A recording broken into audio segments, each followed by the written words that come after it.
Iran లో ఇప్పటికి 32 మందిని లేపేసింది ఇజ్రాయెల్.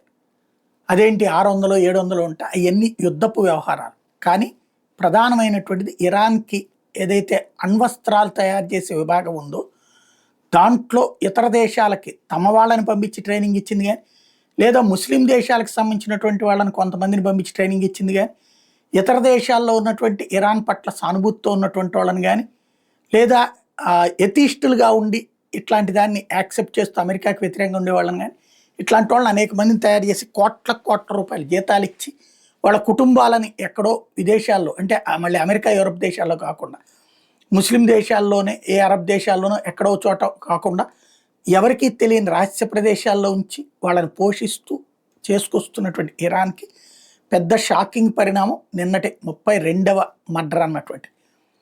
మొన్న మధ్యన 20 మందిని చంపేసింది. టోటల్గా ఇవాళ అణ్వాయుధాలు ఇమ్మీడియట్గా తయారు చేయడానికి అవకాశం లేని విధంగా దాంట్లో ఉన్నటువంటి టెక్నికల్ అలాగే క్లియర్ సబ్జెక్ట్ ఉన్నటువంటి వాళ్ళందరినీ కూడా అంతం చేస్తూ పోయింది ఇజ్రాయెల్.